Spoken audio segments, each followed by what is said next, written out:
Welcome to the edition of Boxing Info. I'm your host, The Islander. Apologies for not getting the video up last week during the United States Thanksgiving week as I was out of town. I want to go ahead and review a couple of fights that I missed out on, both previewing and basically doing a recap of. If I can get my other computer behind this still rolling.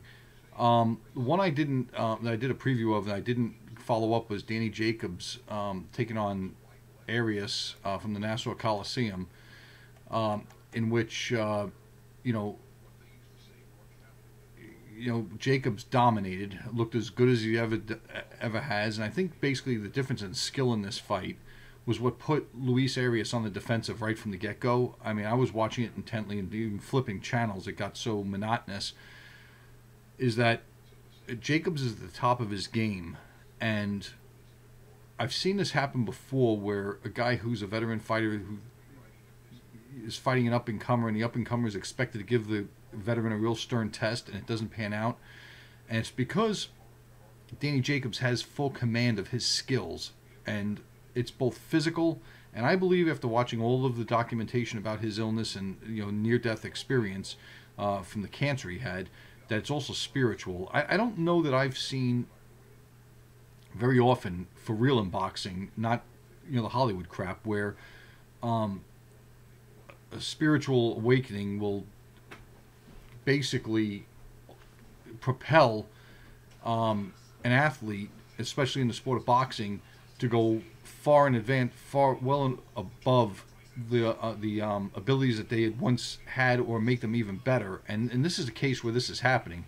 Whether it's starting with his fights with Sergio Mora, and his fight with Peter Quillen, and then again with Triple G. He's been so consistent, and if he's not getting better, he's definitely not digressing. I'm talking about Danny Jacobs. And I think he's going to be in the title hunt once again after Triple G and Canelo get it on again. And I'll be honest, I wouldn't mind seeing him fight either one of them.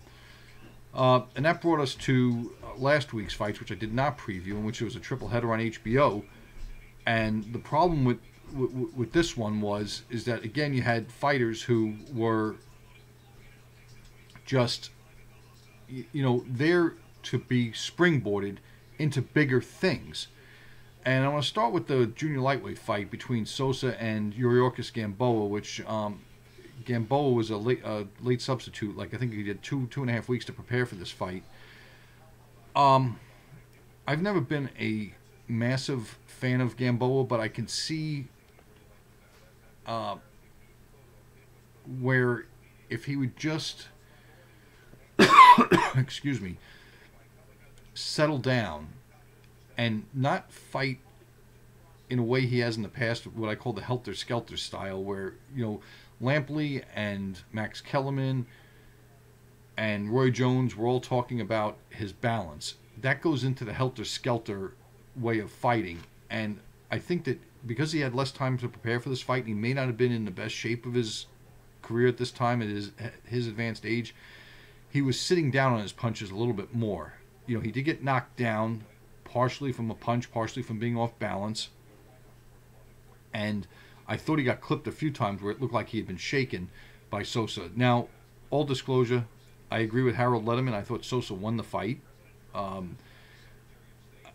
have no... it was close enough on the punch stat without knowing who was landing what punches per round, if you were one of the judges sitting at ringside, that you might ask or see it go the other way. But from watching it on high-definition TV, I have a hard time giving the fight to Gamboa. I thought Sosa won the fight, going away. And the next fight we had was the light heavyweight between Sullivan Barrera and Felix Valera of Dominican Republic.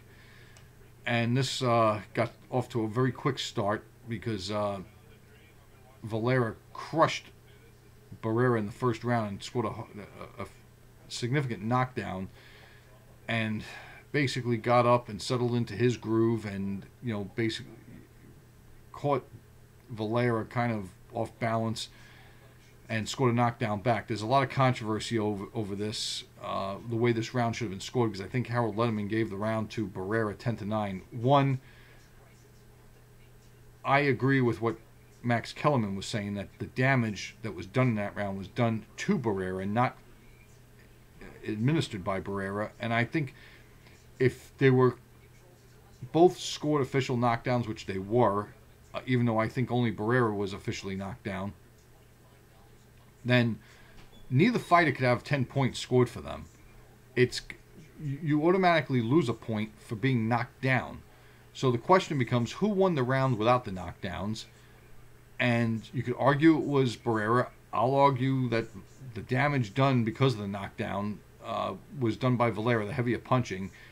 So they both lose a point, and if I was scoring that fight at ringside, I would have scored that round 9-8 for Valera. Now, very quickly after that, Barrera started establishing his game plan and his range and his skills, which I'm beginning to think are a little bit over-embellished.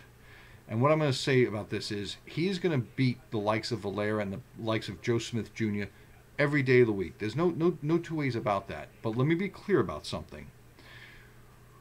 When he fights Bivol, he cannot let Bivol hit him with anything but a jab at all.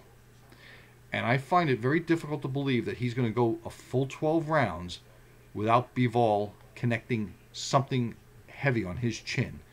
And once he does, I think because Bivol's got almost, maybe not an equivalent amateur background, but a fairly significant one, where he punches from inside his shoulders from the right distance, that Barrera is going to be stopped, in my opinion, by Bivol. And that's just, listen, Joe Smith Jr. got to his chin, Valera got to his chin. I don't know that either one of them are as dangerous as Bivol is, or what the heck is that?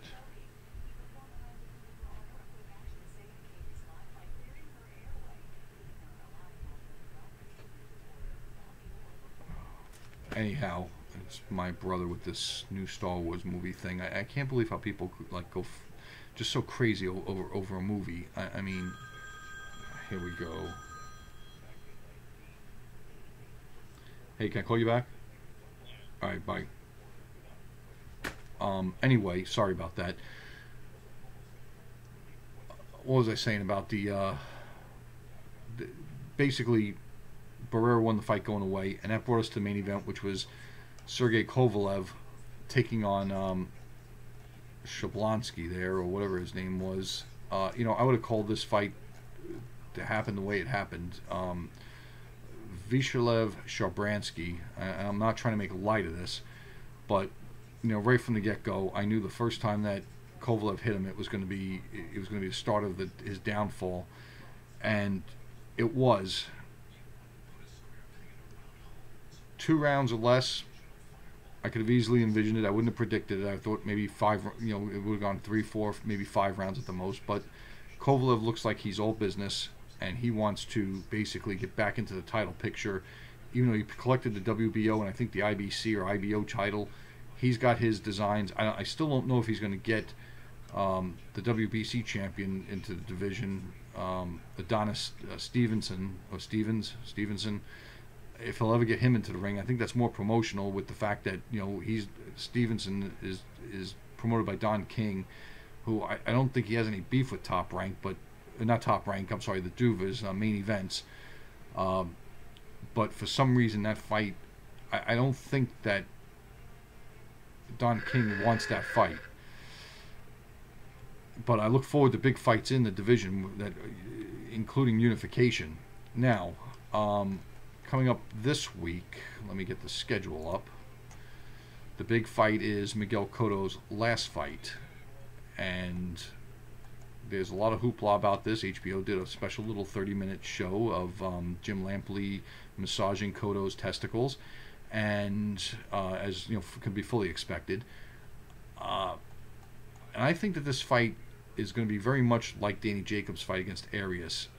You know, Ali is a semi-dangerous fighter, but I don't think Cotto's lost as much as people think he has. I think he's still viable. And I think he's going to either win a fight very similar to his last fight against the Japanese guy where he dominates, or maybe even score a stoppage over Ali. Now, this could be also the other way, where this is Joe Smith Jr. against Hopkins, although I don't think Cotto has slipped and he definitely has not been as inactive as Hopkins was. So I would look forward to Cotto winning this one. It's at the big house at Madison Square Garden, and call it a day. I really think he should stick around to either try to get a rematch with Canelo, or if Triple G beats Canelo, a real goodbye fight against Triple G. Those are my thoughts. I don't know if he could handle. They could probably make something at a catch weight that I'm sure Triple G would agree to. And just basically ride out in the sunset from there on out.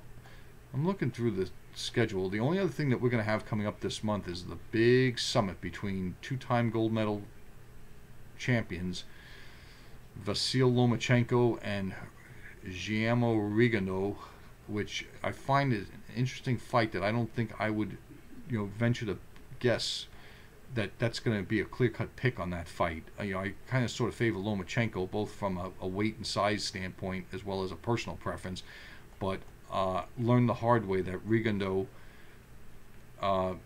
is always up to a challenge, as we've seen in the past. That's going to do it for this show.